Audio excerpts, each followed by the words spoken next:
Everyone, Alex Tardy here with Weather Echo. We've got a new insight for you focused on atmospheric rivers.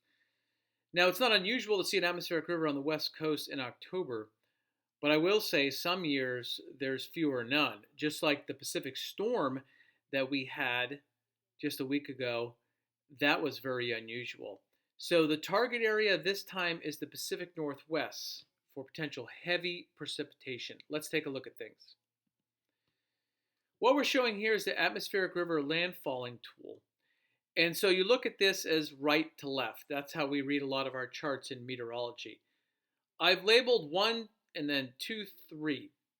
Those are the atmospheric rivers that are lining up. There's actually 4, but the second one is very far north.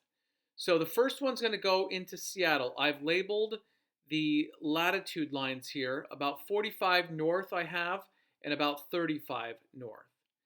So you can follow that in time. We're focused on the period October 23rd through 27th because that looks like the longer duration and the further south with the atmospheric river. So this is the global forecast system model depiction. Okay, now let's look at the ECM, the European model prediction. You can see it has very similar. The 4 lined up, but the most significant one, besides the one moving in very shortly, is October 23 through 27. Again, longer duration, further south. And in fact, the ECM appears to be a little bit further south than the global forecast model. Okay, this here is read left to right, and I have a focus on the 1, 2, 3. Sorry, I skipped that second one. That's much smaller and brief further north. You can see number 1 does come in moderate. Duration will prevent it from being strong, it looks like. Number 2 is a glancing blow, but number 3 is a longer duration in time, and it's a moderate to strong potential atmospheric river. Now, what I'm showing here is a mixture of the global forecast system and the ensemble for the European. So this is a lot of computer models. You can see them all dotted on the screen here. And as we go out further in time, there's less certainty. So there's a little bit more spread as shown on number 3.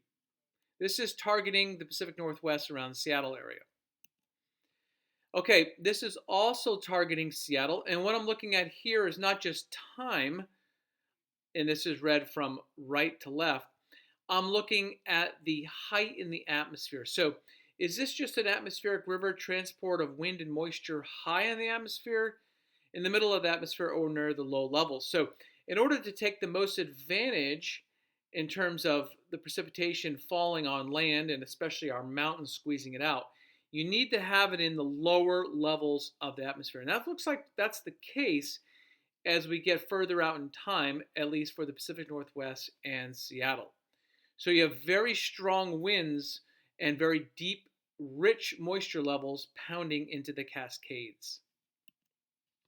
Okay, let's break it down to individual ones. So I mentioned one moving through Seattle very shortly, October 19th.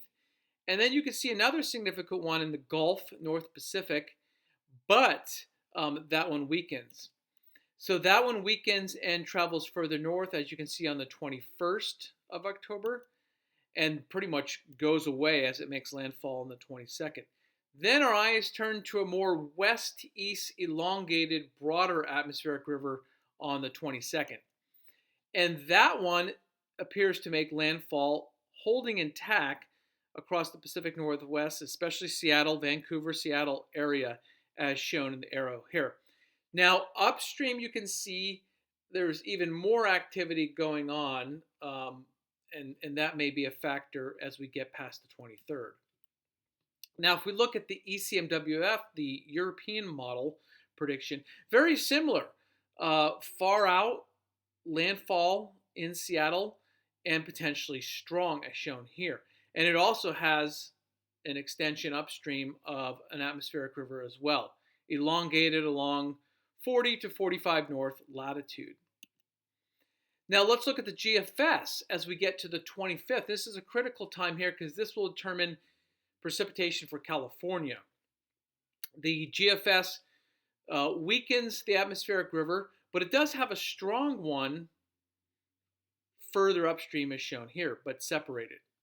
If we look at the ECMWF, it has a weaker system upstream, arrow pointed in the North Pacific, but a stronger, more consolidated system diving further south, and that would spell more precipitation and heavier for Northern California.